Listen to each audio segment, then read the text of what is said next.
Everyone. Thanks for joining us today. My name is McKenna Newsome. I am a member of the Salt Lake Chamber Communications team, and I've been asked to welcome you all to today's webinar.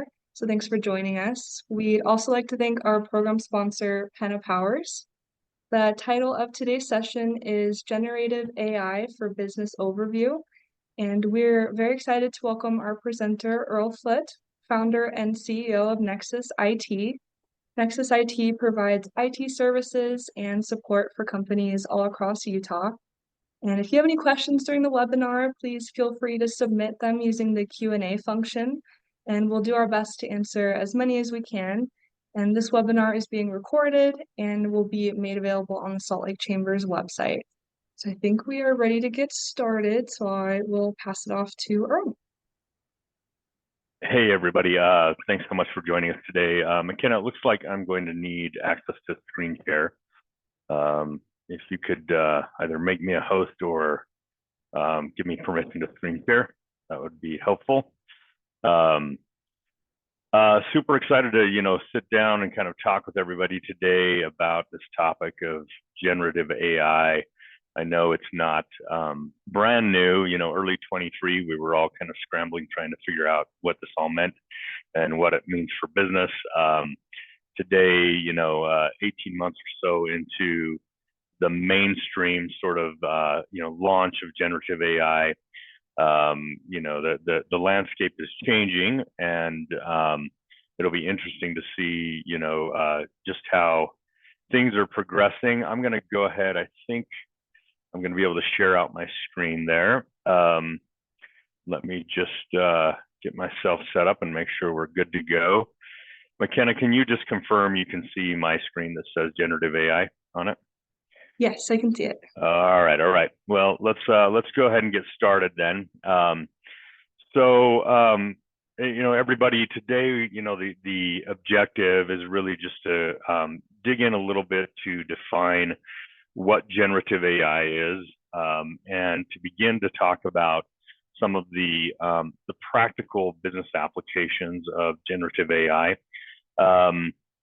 We will be following up this discussion on July 17th at 11:30 a.m. with a more in-depth conversation around real use cases and the kind of tactical execution of looking at AI strategy and what you can do with it in your business. Today is going to be more of a general overview, the foundational groundwork of what we need to kind of develop that next step of the conversation. As we get started here, I just want to kind of mention to everybody, there's a lot of hype out there around AI. There's a lot of misconceptions. There's a lot of, misconstrued information, and AI itself is lending to, by enabling spinsters, it's lending to the confusion around itself. Ultimately, I think what's important for us as business leaders, business professionals, business people, is to remember that generative AI does have a real world ability to disrupt, and that can be a positive, and it can be a negative. In my opinion, we can focus on the positive, and we can figure out how to leverage AI to really be a force multiplier and a competitive advantage. It can help us improve our accuracy, our efficiency, automating workloads, saving time, increasing our output, all sorts of things, and we'll dig a little bit more into those things today. I personally don't think that AI is something we need to be afraid of. I don't believe that AI is going to take over the world. I do believe that we should allow AI to grow, to learn, to evolve, without any significant restraints on the technology itself.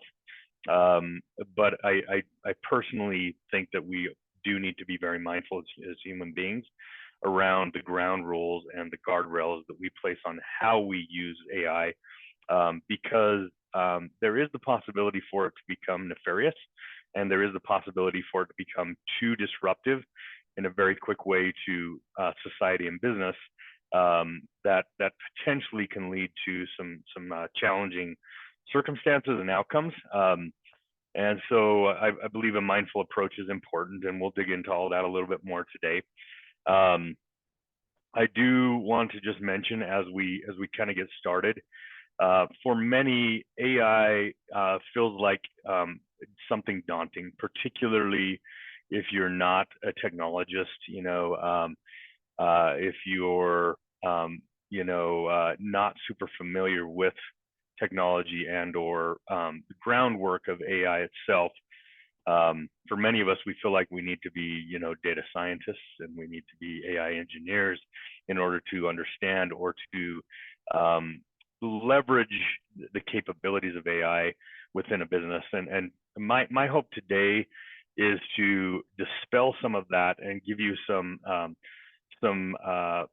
foundational ideas around how you might use AI in business without having to build anything. We'll get deeper into that, but there's a lot of existing AI tools, existing AI enablement in line of business softwares and those types of things out there that you can go to without having to go and try to become an AI engineer, a data scientist, to create your own large language model, and try to actually create some sort of AI platform. So that's where we're gonna start today. I did want to mention, as McKenna had said, we will try to keep an eye, somewhat on the chat. If you have relevant questions as we walk through different ideas today, feel free to post those. We'll try to get to those, or we'll get to some towards the end. As we move on, just a quick overview. Generative AI is one of the disciplines of AI. There's 13 to 15 different types of AI out there. AI has actually been around much longer than the mainstream audiences believe. With ChatGPT, which was this very disruptive generative AI tool, that was released, really fall of 22 and gained some significant notoriety earlier in 23. That's where where mainstream audiences kind of started to believe that AI was just hitting the scene. But the reality is, the early disciplines of building large language models and neural networks and all that kind of stuff started in the 60s and 70s. And there have been practical applications of AI in business even over the last several decades, including in our business in cybersecurity. And I'll explain more about that a little bit later. As we talk about this, generative AI is a subset of artificial intelligence that focuses on creating new data, images and text, and it creates that data based upon existing data or data sets.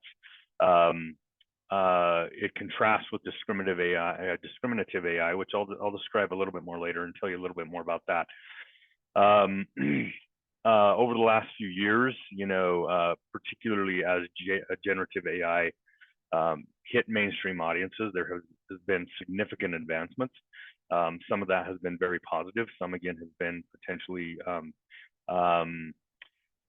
challenging to deal with, such as things like deep fakes in audio and video, in images, things that now allow scammers to escalate and elevate their nefarious activity. We can talk a little bit more about all that as well later if it's of interest, but I won't focus in on it today unless there's some questions around it. So generative AI systems are built on and leverage a complex neural networks and algorithms. As I'd mentioned, they generate new data points, images, text, becoming very popular in the generation of music and art. There certainly is a debate around whether or not music and art generated by AI, is really artistic in its expression or not, because it's built by a machine, based upon human input. And there's some arguments there, not really super relevant today. Let's see. As we move forward, really, again, today we want to focus on the more practical sort of applications of AI in business. And this is where, again, for the majority of the chamber membership that are going to be small to mid-sized businesses, there's going to be a lot of smaller founding teams and solopreneurs. AI can really, as you begin to learn about it and you begin to learn how to leverage the tools and capabilities of specifically generative AI, it really can be something that can help you amplify what you're doing on a day-to-day basis. It can help you curtail the need to hire or outsource specialists, because you can get a lot more done that potentially does not naturally fit into your current skill set. And so, my opinion is, a lot of people, have talked about the doom and gloom kind of doomsday of AI is going to disrupt all of our positions and we're all going to be without jobs. For me, I believe as long as we make AI our friend and our sidekick, that we're only going to amplify the value that we can create, which will make us, which will create higher demand for ourselves, our positions, and the businesses that we're involved in. So again, my recommendation is lean into AI, learn about it, figure out how you use it in your role, figure out how to use it to be a force multiplier. Certainly do not take a head in the sand approach. If you take a head in the sand approach, AI has the ability to disrupt not only yourself, your role, your position, but your business as well. So let's move a little bit and start, just covering some of the very common areas in business where AI is being, or generative AI, I should say, is being used today. And a lot of this may not be, brand new to you. There may not be major epiphanies today, but you may have a few new ideas come up that you haven't really thought about in the kind of basic, fundamental, low-hanging fruit, practical applications of generative AI in business. Of course, content is one of the very common things that AI has been being used for today. A lot of writing documents and articles. You can even use it to author emails. I use it all the time to author lengthy letters or documents that would normally sometimes take a couple hours to formulate. You can hack that time frame by giving ChatGPT or a similar generative AI engine. You can give them a few basic prompts, and within a few seconds have a reasonable document. Sometimes that might be for social media posts. It might be for blog posts, white papers, case studies, memorandums, client letters. There's so many different things that you can do with generative AI. Even, and this is an area where you need to be careful, but creating agreements, contracts. You can get some basic agreements out of generative AI, but you need to take those to an attorney really to get have them fine tune and refine those to be applicable to your business situation, your industry, whatever it might be. But you might be able to shortcut that process a little bit, save them some time, save yourself a little bit of money. Some attorneys won't deal with that, won't work with it, and that's they're concerned about being disrupted, right? So you've got to figure that out with your attorney. My recommendation here is if you're using AI at all for any content generation, never use the content verbatim. There's a lot of reasons why you may not want to do that.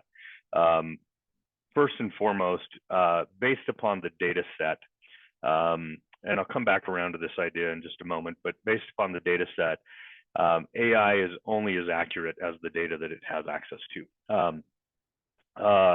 So if the data set is flawed, if the data set is limited, if the data set doesn't represent a holistic picture or all potential data points, the likelihood that you're going to have inaccuracies in the content that is created is quite high.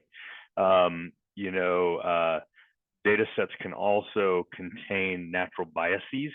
I'm not going to dig into that yet, but we're going to get to it later. You also have to think about intellectual property, and so we'll get into that. Data privacy and intellectual property, later in the presentation here. And of course, you just need to make sure that anything you're generating, if it's content related, that content related letters, whatever it might be, that it adequately represents your personal and your personal, professional, and business brand. And so I would not recommend getting overly lazy about generating content through AI and simply copying, pasting, and slapping it into wherever you're going, social media, client letters, emails, whatever it might be. Certainly use it to save yourself time, but proofread and adjust. The good news is as you learn how to use generative AI and as you get better at prompt engineering, and that's the term of the instructions that you give to AI to generate things for you. As you get better at your prompt engineering, you're going to be able to generate better quality content that more closely represents, again, that personal and professional and business brand. You actually can train generative AI as well to speak or to generate content in your own voice. We all have our own writing styles, which usually follow our audible, communication styles, and you can actually train these models to generate content that sounds very natural to the way that you would express yourself. Otherwise, it's going to sound very machine generated, very computerized, oftentimes too formal, too blasé, no personality, which is to be expected of a machine. That's what it is. And you can train AI by giving it examples. There are, in fact, if you just go out and Google, there's a few really nice guides, 5 steps to train AI to speak in my voice, or 5 steps to train AI to write in my writing style. Just go Google those things and they'll give you, the quick steps of what you do, but it's pretty easy. You can tell AI that you want to create a certain type of piece of content, document, whatever it might be. You can tell it you're going to give it a few different examples of the type of content, the style, and your writing style. You can tell it you want it to follow, your language patterns and your writing style, and then ask it to generate what you want it to generate. And so there are ways to continue to evolve the output you're getting from AI so it gets more concise and more clearly represents you. And over time, you'll have to do less proofreading, less work to kind of massage that information so that it represents you the way you want it to be represented and is accurate. Let's see, moving on. Creative design, is pretty common these days. Graphic design, such as logo creation, some web page layouts, social media, images, and images for websites and that type of stuff. When you don't need images that are core to branding, you can certainly use AI. It's also another place where you may not want to use verbatim what is provided to you. You may want, for very professional sorts of content, you may want to have still a professional take that. You can use it for idea generation and give them some ideas around what you're looking for, and then have them, shortcut the process of creating the final output that you're looking for. Again, saving time, saving money sometimes. in the process. Generative AI, one of the really common and very popular applications today is natural language processing, or NLP. You see this oftentimes in websites, or even SMS messaging, or voice calls that you have with businesses in chatbots and virtual assistants. Virtual assistants are being integrated into office platforms like Microsoft Office and Google Workplace and stuff like that.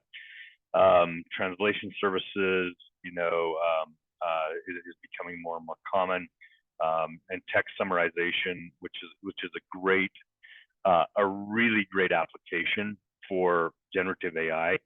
We all know that we have back-to-back meetings, never ending these days. And sometimes we're not able to make those meetings. There are AI virtual assistants, and many of you have probably seen these now today, but there are AI virtual assistants that will attend a meeting on your behalf that you cannot make it to, and will take notes and then summarize those notes into a nice little few bullet points that will give you a whole overview of the meeting, the key topics and action items and takeaways and things like that. But you can do the same thing if you attend a meeting.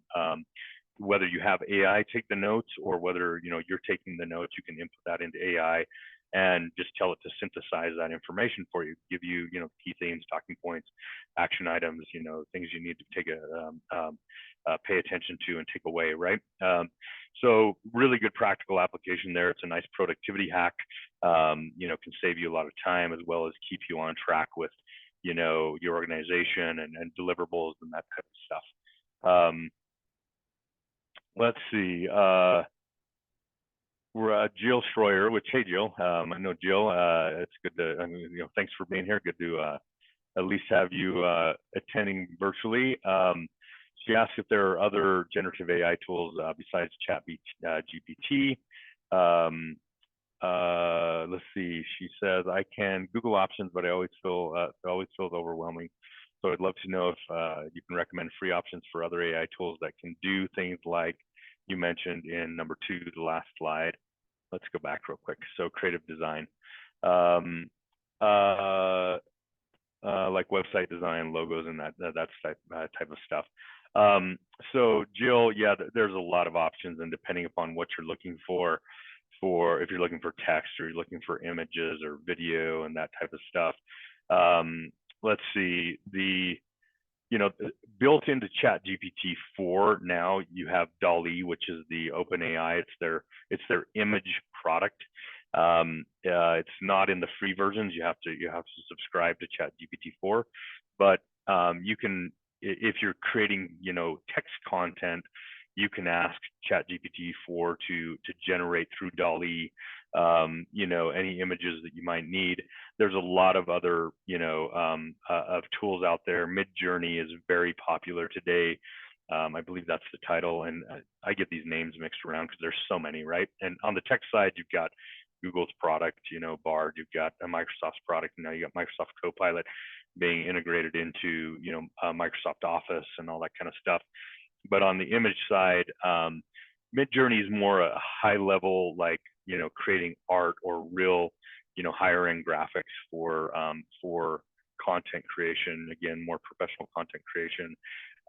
There are some lesser, and Jill, if you'll hit me up, I'll look some up. It's just on the fly. Sometimes I forget about some of the tools that are out there. I know that our marketing team, for example, uses some of those, and they'll have some good ideas around that. This is another category that you're beginning to really see, and actually this was a far earlier sort of application of generative AI, and that is in marketing personalization and recommendations. We probably started to see this application, this discipline of generative AI showing up 8 or 10 years ago. If you think about your Netflix account, your Amazon account, any streaming accounts, and how your homepage now will give you content that it recommends to you based upon the past content that you've viewed, things that you've expressed interest in, topics you've expressed interest in, right? That's all generated on the fly with AI. And so you've got that sort of thing. If you think about like emails you get from Nordstrom, that have specific things that kind of match the styles of clothes or shoes that you've bought in the past, that certainly match your gender, or gender preference, that match the type of things that you like to buy, very targeted. And this is a place where you can create significant competitive advantage by really understanding the sentiment and the buying behavior of your target audience, and then using that to get far more targeted in the way that you do outreach to them. Many marketing platforms are beginning to integrate these kind of marketing automation capabilities into them, or there are third-party plugin applications. So if you think about, if you're a smaller business using like Zoho or HubSpot as your CRM, or a larger business using Salesforce, you have some native capabilities in those now to do these things, or you can add in third-party applications that are designed to really enhance and have more advanced feature sets and capabilities. So this is definitely something you should be thinking about. We already talked a little bit about video and image generation. I don't really want to beat a dead horse here, but it's becoming very, very common and popular. We talked about deep fakes, and quickly just I think everybody understands and knows now. Deep fakes are they are pieces of content, particularly images, video, and voice content that is created by AI that is false, right? You've seen, all sorts of images or videos beginning to come out, particularly around election times, where candidates are shown potentially in compromising situations or with compromised people, and used to discredit and steer, the public sentiment and voting in specific directions. So AI can be used for nefarious, activities, and certainly, for things that ethically, I think that we all, don't feel comfortable with. You do need to be careful about just trusting, image, video, and particularly voice. And I want to come around and talk a little bit more about voice here in a moment. But at this point, honestly, it's probably best to not trust most everything you see, and validate. If it's important to you, validate and make sure that what you're seeing, whether it's text, whether it's image, whether it's video, validate whether it's accurate or not, right? Because there is just a lot of really inaccurate information that's being just thrown out on the public internet by random people. Sometimes it is by random targeted organizations that have very specific intentions of the outcomes that they're trying to create. I mentioned I want to talk a little bit about deep fake voices. Deep fake voices are being used more and more today in what we call targeted vishing campaigns. And vishing, if you're familiar with the term phishing or spear phishing, those are targeted email scams. Vishing is a targeted voice scam. And targeted voice scams now are being used very much, or very commonly, particularly you think about the elderly. Somehow, if your voice is available out on the public internet, mine is, there's lots of videos like this, and podcasts and all that kind of stuff. For example, a threat actor can go record my voice, input it into AI, and create an AI bot that sounds very similar to me. That AI bot can be programmed to call up my parents, for example, and say, hey, mom and dad, this is Earl. XYZ is happening. I need $30,000. Can you, write a check, send that to me, or wire, $30,000 to me. I'm in trouble. And it sounds just like me, right? And these are real world examples that are happening right now today, and things that you need to be aware of, and you should definitely be training, minors on. You should be training older parents, or people in your circles of influence that potentially are not aware of these things. If you're not 100% sure that it's valid and accurate, don't trust it. We're reaching that point, unfortunately. Let's see. Lawrence asked if you can detect deep fakes. There are some tools out there. Intel has a tool called Fake Catcher, if I remember off the top of my head. It's for images and video. You can input that. Now, it doesn't take links yet. You actually have to have the raw image or video, and it will tell you with like 98% accuracy if if that image or video is a deep fake, right? Voices are different, and they're certainly more challenging, and of course you can't really record that on the fly unless you have the right equipment. And so, Lawrence, there are some capabilities, and there are more and more tools coming out. There are actually some, kind of AI SaaS platforms. I know a few startups here in Utah don't really have, a lot of traction yet, but have different practical applications of detection of deep fake material. There is, I know specifically, there is a local startup that is using it for credibility checks of background checks, resumes, so in hiring, recruiting processes, or vetting, potential vendors, partners, making sure that whatever materials are being provided are accurate and that kind of stuff. So there's some different applications out there. I would say that's an emerging space, and there's not a whole lot yet, but it's something we should definitely keep an eye on. Financial modeling and analysis, if you have a more junior, if you're a smaller founding team, maybe don't have a real seasoned CFO or controller, or you have a smaller finance team, and you need, to get some better understanding of your financial, reports, do some modeling and analysis, forecasts. There are tools out there now that will really help you do that. And even ChatGPT, you can feed it a lot of your financial data and ask it to give you insights that it finds, leading and lagging indicators. Again, you need to be a little careful with, how much you trust, and how much you just, put stock into information that AI tells you. You certainly don't want to base all of your business decisions based upon information that AI is giving you. I think that that's a very disastrous potential scenario there. This is an interesting application right now, generative AI, and that is drug discovery in healthcare. Generative AI is being used a lot to advance in the kind of biotech, pharma tech world of analyzing lab results and getting to concrete analysis quicker.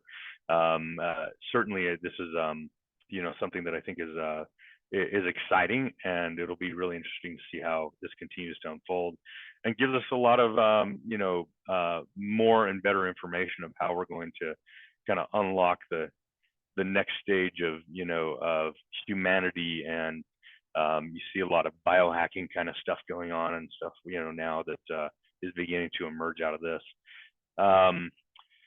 Supply chain optimization. This is actually a really, really good, solid use case where AI is creating some significant value right now. And something, if you're a business that relies heavy on supply chain, I'm thinking about, for example, e-commerce, consumer product goods brands, for example, and I'm going to give you a specific use case I know of. But this is an area that can definitely be a game changer for your business, can be a competitive advantage, can automate your processes, can optimize them, can save you a lot of money. So, for example, we have a client that is they're a PE firm that owns about 32 e-commerce, consumer product good brands, all in the health and wellness space. And they ran a project to completely analyze their supply chain, from production, to shipping out of their manufacturing facilities, to which many are overseas, to those products landing here on U.S. shores, being warehoused, making it into stores, or being shipped out via e-commerce orders. And so they did this whole analysis of that entire supply chain. And granted, it was an expensive project, that required some very capable engineers and a leader to lead the project, a technology leader to lead the project. But ultimately, what they did is they automated their entire supply chain process to remove all the inefficiencies out of it. So, for example, they now, through that capability, they have predictive analysis of their inventory needs. They understand, the consumer buying behavior that buys their goods. They understand, how much product they're going to need for the next quarter, the next 4 quarters, and that information is changing all the time based upon, real-time input that's coming from their e-commerce channels, through their retail channels. So that goes, into manufacturing. They know exactly, what quantities that they should be manufacturing so that they can fulfill their supply chain needs for, all of their different distribution channels. And then they have that AI is now automating the order of containers to pick up that product from from manufacturing facilities, to truck it to ports, to optimize the time that the container is at the port, the outbound and the inbound port here on U.S. soil.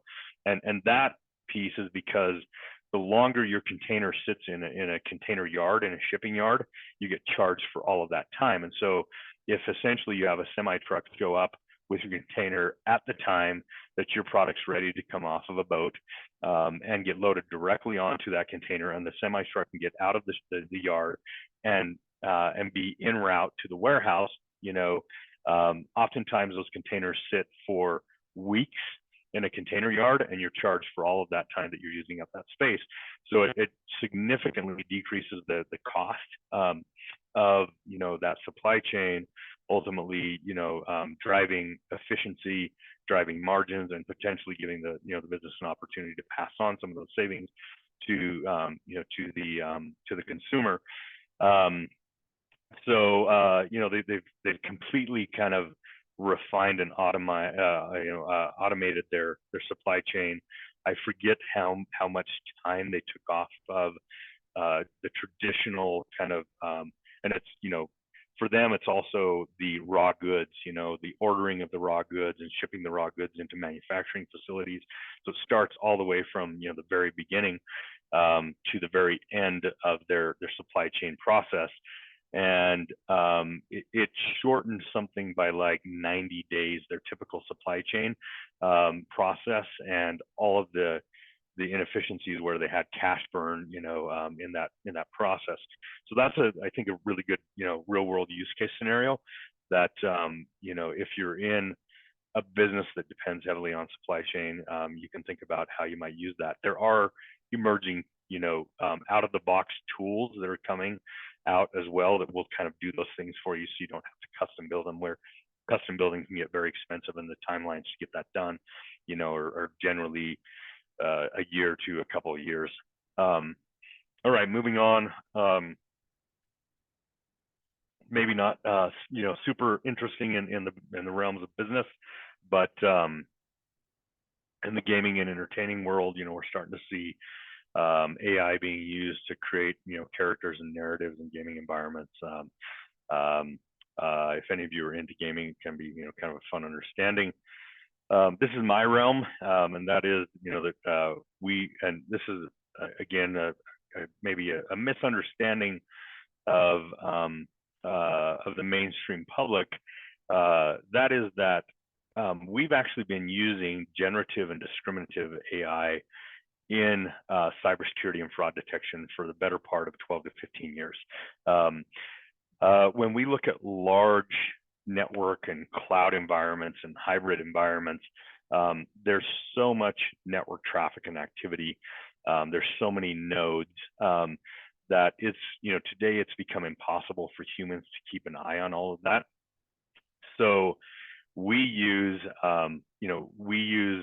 AI to analyze traffic, to analyze the behavior of that traffic, to, with discriminative AI, tell you if potentially that traffic is nefarious, if there's behavior that is outside of the norm.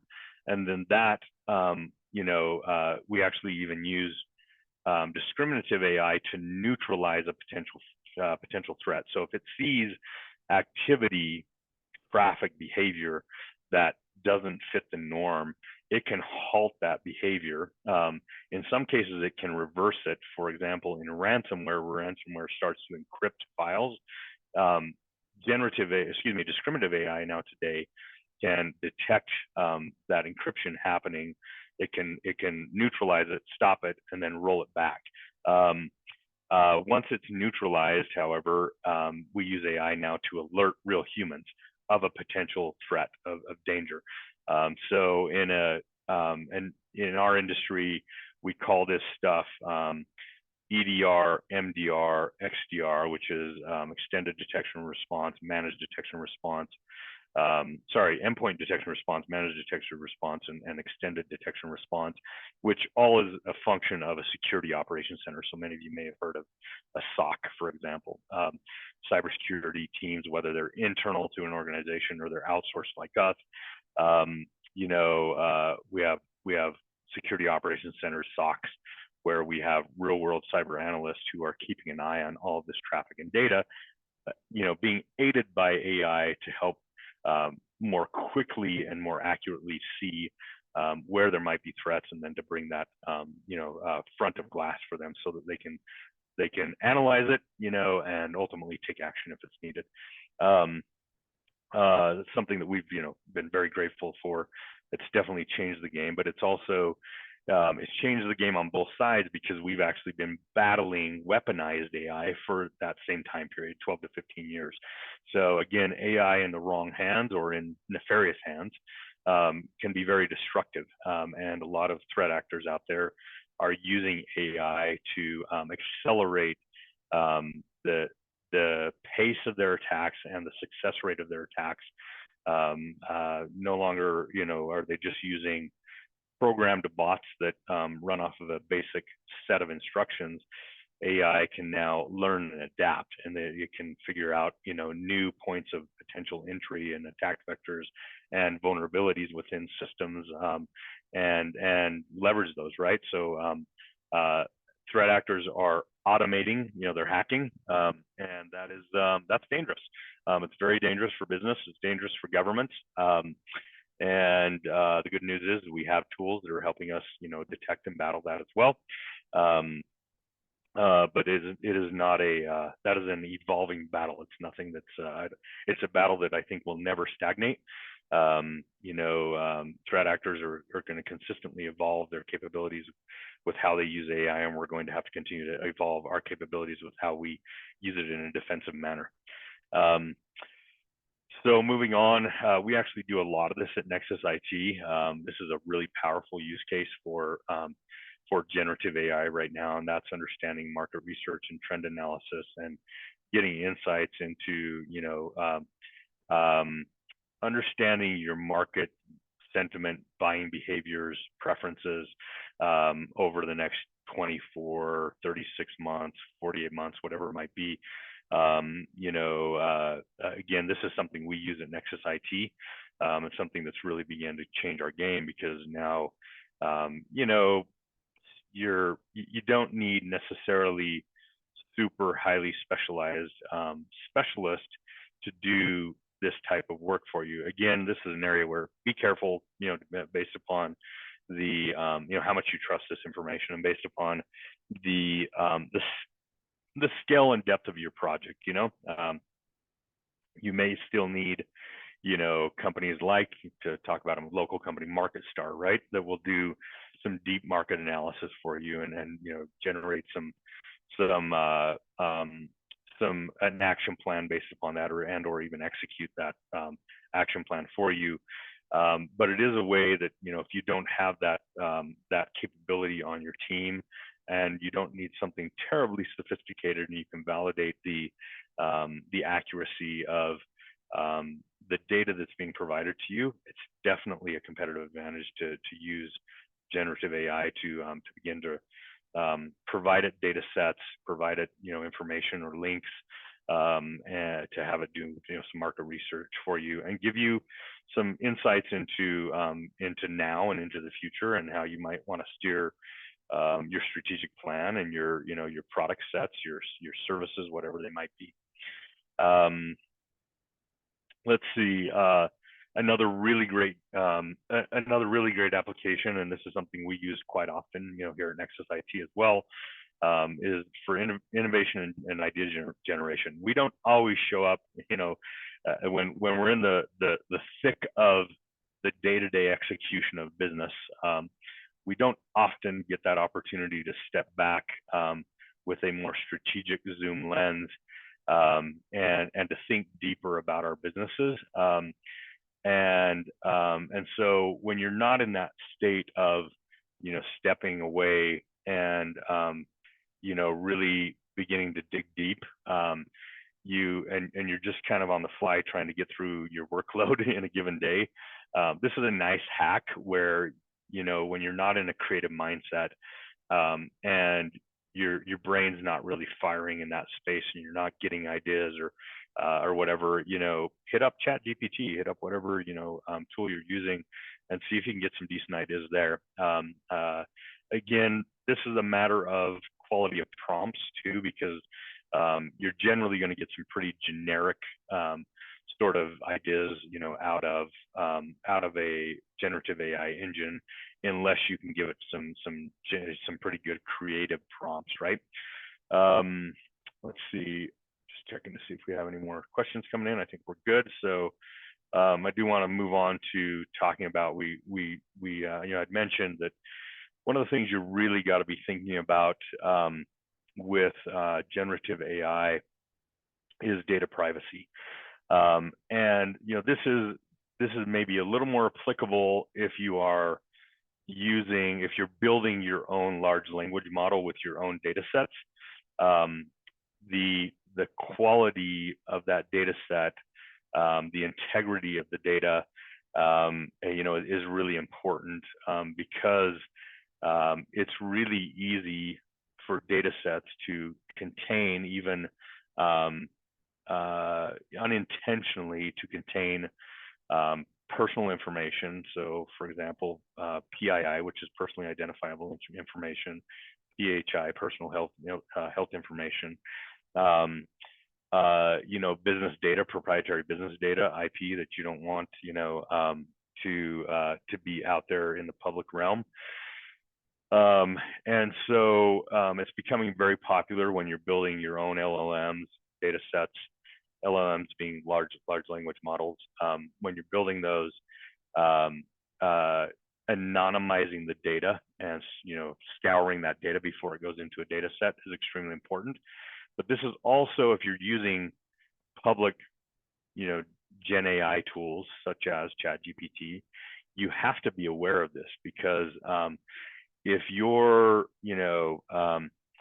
for example, let's just say that I go out to ChatGPT and I want to generate some case study, and I give it some prompts on, what I want the case study to be about. And I tell it I want it to be 20 pages. I want this to be a pretty exhaustive kind of, market analysis case study. I don't proofread it, and suddenly, like, you find out that this case study contains personally identifiable information, for example, of people outside your organization or people inside your organization, or client data. that can become, a significant point of exposure. There's potential legal, risk to that as well. So that's just something you need to be very careful about, and always be thinking about, making sure again that the accuracy of the data is where you want it, the accuracy of your output, is where you want it, and that you're proofreading things to make sure that you're not inadvertently exposing, proprietary information that either belongs to your business, other businesses, to individuals. So and that's, kind of leads me into talking a little bit more about antitrust and intellectual property. We're starting to see kind of a lot of, because and I should just back up a step. So the free versions of ChatGPT, if you're using ChatGPT, the free versions, their data set goes up to, if I'm not mistaken, had access to the public internet, most websites on the public internet, up to September 2022. No, that's inaccurate. September 2020. And that data are back.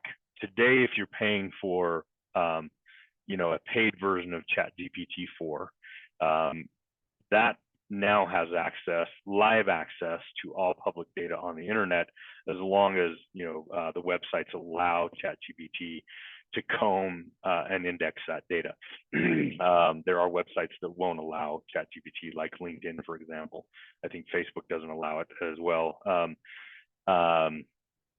But ultimately, these while the people who train these generative AI tools, the data scientists, the AI engineers, while they're getting better at building around safeguards in these LLMs, there's still a lot of propensity to use copywritten materials, in the output that they give back to you.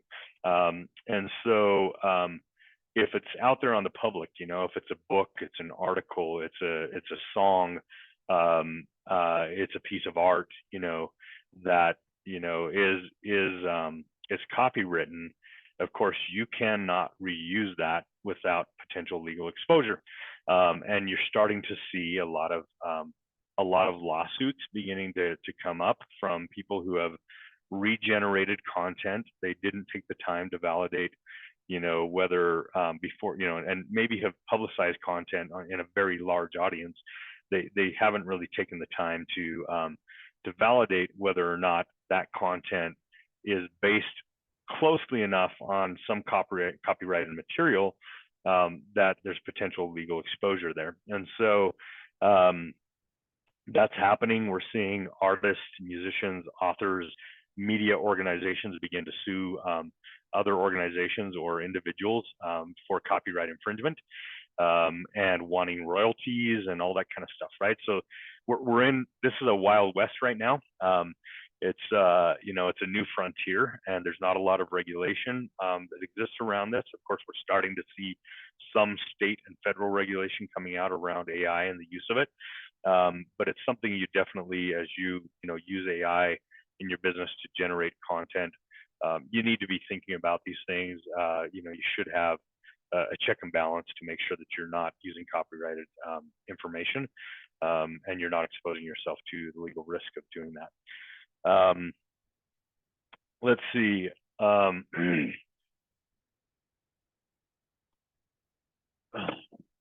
Just got to wet the whistle a little bit. McKenna, we have until what time?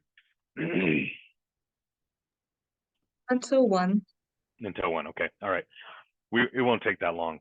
We're getting down to the end of this, but I told you I wanted to talk to you about biases, and going back to this idea of generative AI is only as good as the data set that you give it. Okay, and data sets themselves, for example, let's think about the amount of progress we've made as a human race, even over the last 20 years, in equal rights for all people, right? Equal rights for minorities, equal rights for people of alternative sexual orientation, equal rights for women.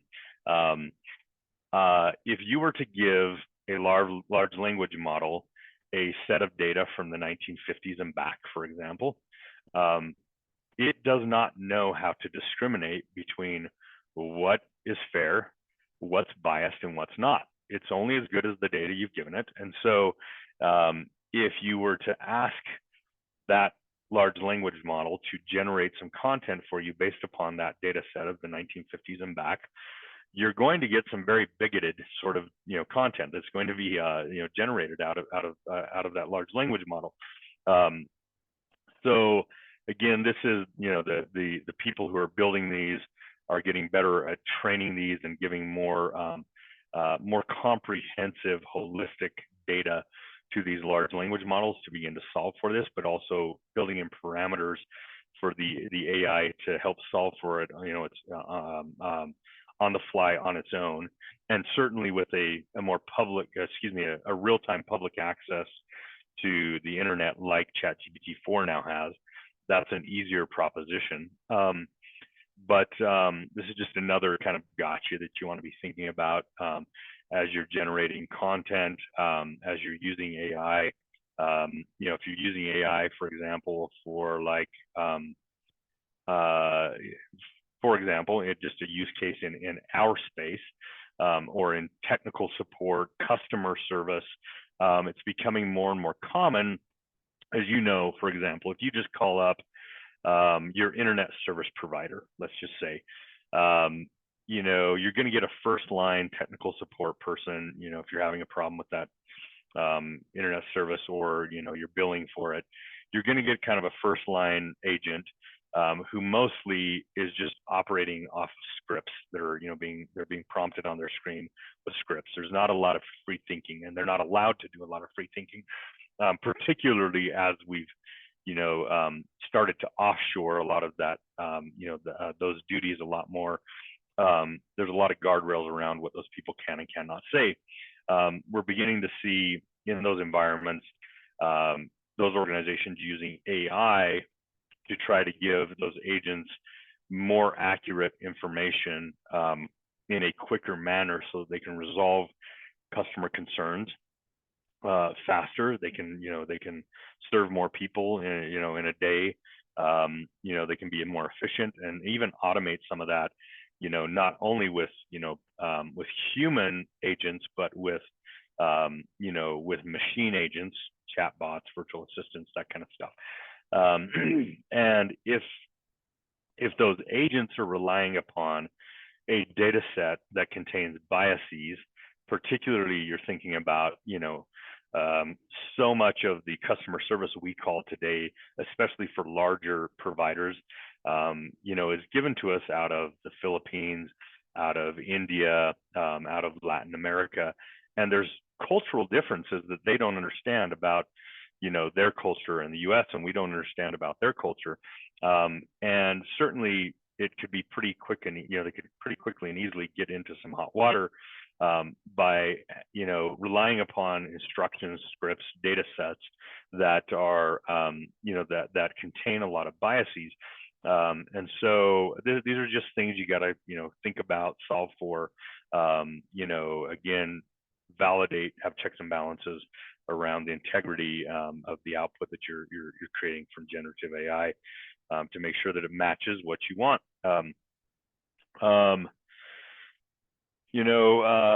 This is really kind of some repeat information, and this is really for bigger organizations, organizations that have more elaborate, sophisticated AI strategies. They're beginning to get ethicists involved, to make sure that the way that they're using AI, again, is accounting for all of these potential gotchas that we've been talking about, and other ethical considerations. For example, there's a consideration, I think, as humanity, of, because AI will disrupt some positions. There is no doubt. AI over time is likely to unseat a lot of entry-level positions across all industries. And those entry-level positions will no longer be executed by human beings. They'll be automated by bots through AI.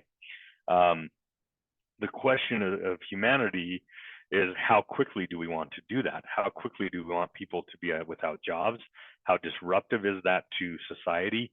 Unemployment rates, what does that do to economy? How do we bridge the gap, for example, from kids coming out of high school, going into university, getting an entry-level position in their career, and working their way up through, a career through mid-stage and maybe senior stage if that's where they want to go. If they can't get into that first tier of their career because it's all automated, and maybe not even into lower mid stages, what does that do for careers, and what does it do for upcoming generations, and how they even go from high school, university, and ultimately into a career? So there's real world considerations around how we use AI and at what pace we allow it to disrupt society. Ethical considerations that I believe that we need to be thinking about, and that's also why I do think that it makes sense for us to take a mindful approach. Don't limit the capabilities of the technology, its capabilities to learn and evolve, but limit our abilities as human beings, and put some guardrails around how we use it and at what pace we use it, and specifically around the ethical concerns around making sure that our use of AI is benevolent and not malevolent, right? Because when it's used for malevolent purposes, there's a very real risk for AI to disrupt society in ways that we do not want it to. So those, in my opinion, are some considerations we need to think about on the ethical front.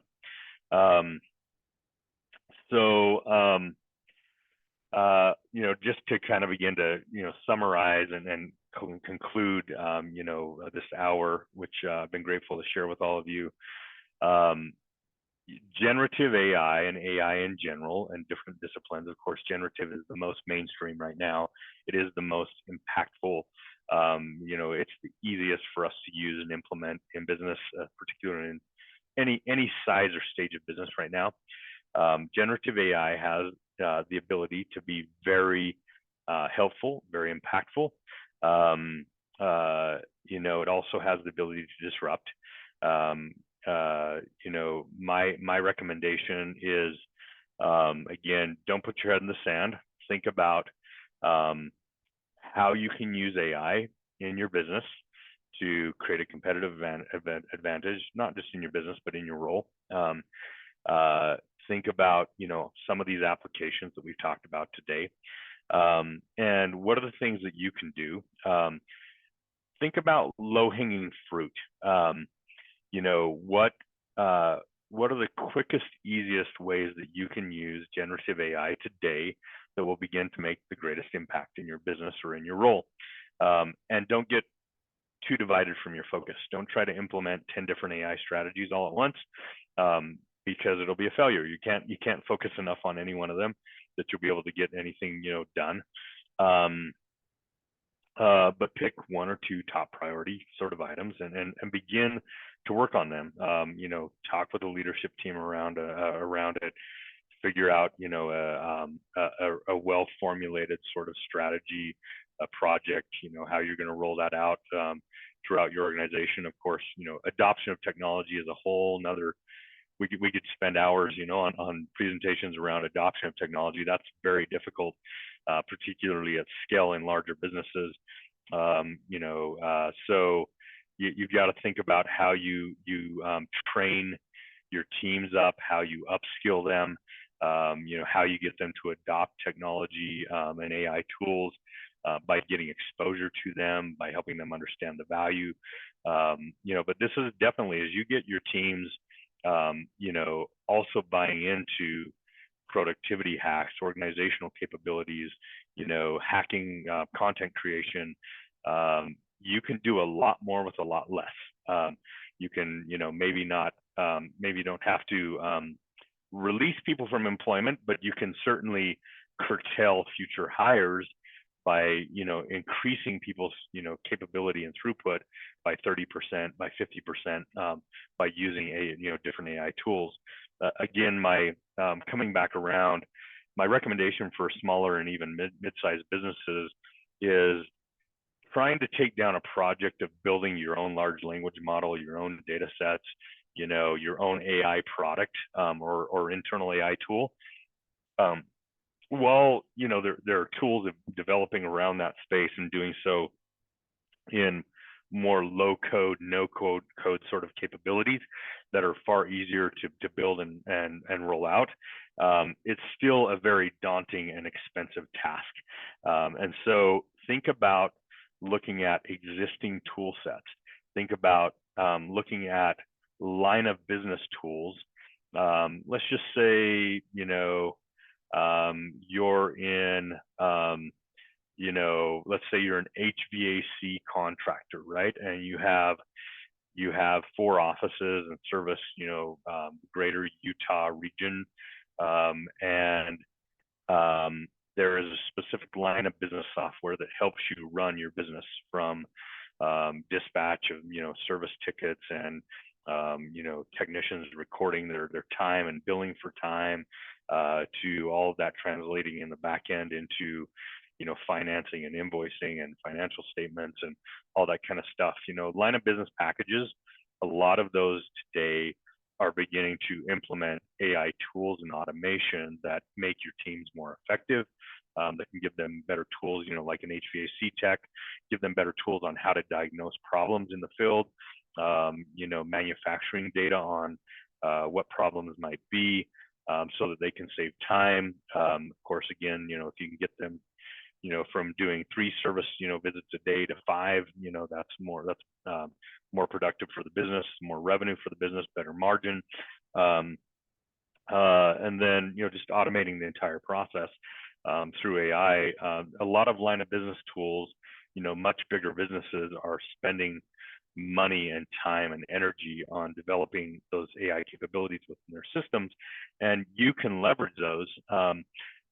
So, think about the easier things to do first, and know when the time and stage is right for you to begin to think about whether you start to build your own AI internal tools, or a product that you might take to market as well.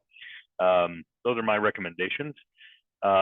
So, I think that really kind of gets us through what I intended to share with everybody today. McKenna, I don't see that there's any active questions out there. Would definitely be a good time if anybody has any questions you want to add. Go ahead and throw them out there. But McKenna, other than that, I'll turn the time over to you to work through Q&A or wrap up. Thank you so much. We did have one question earlier from Lawrence. Is there an AI that has an AI agent that takes lead info, reaches out with a lead response, and then follows up with the request for a meeting? Very good. Yes, there are a lot of lead gen, rev tech tools starting to come out, or martech tools starting to come out. Some of those are, again, integrated directly within CRMs. Some of them are third parties to CRMs. I'll tell you a local one that we are using at Nexus IT, that we're partnering with as well, is Signals. Signals is actually, if you're familiar with Inside Sales and Dave Elkington, Dave Elkington built Inside Sales. Signals is his new project, and we're finding a lot of value. It's giving us a lot of better insight into suspect and prospect data, their behavior and activity, throughout all of our channels, social media, email, blog, YouTube, and then you're able to automate, sequences in your CRM. So we plug Signals into our HubSpot, for example, and we're able to automate outreach sequences that are happening, based upon that sentiment, that behavior of that prospect, or existing customer. It can be for existing customers too, for cross-sell, upsell sort of campaigns and things like that. So yes, those tools are emerging. They're, in fact, many now have a number of years on the market. Some of this kind of started, I would say, even 5 to 8 years ago. But they're becoming more sophisticated and more capable, and the tangible real world capabilities and outcomes of those are getting better. Lawrence, if that's something you want to look at, we're happy to make an intro to Signals. There are other tools out there, and I don't know what CRM you're in, but it's best to find a tool that is that will plug into your CRM, so you can do the automation side of whatever campaigns you're running and that kind of stuff as well. Awesome. Does anyone have any last minute questions? Okay. We'd like to thank everyone for joining us today and thank Earl for sharing your time and expertise with us. And we'd like to invite everyone to join us for the next session on AI with Earl on July 17th at 11:30. And that time the topic will be Empower Your Business Now with Practical Applications of AI. And as a reminder, the recording of this webinar will be available later on the Salt Lake Chamber website. And we'd like to thank our program sponsor one more time, Penna Powers. And I think that's everything. Thanks everyone and have a good day.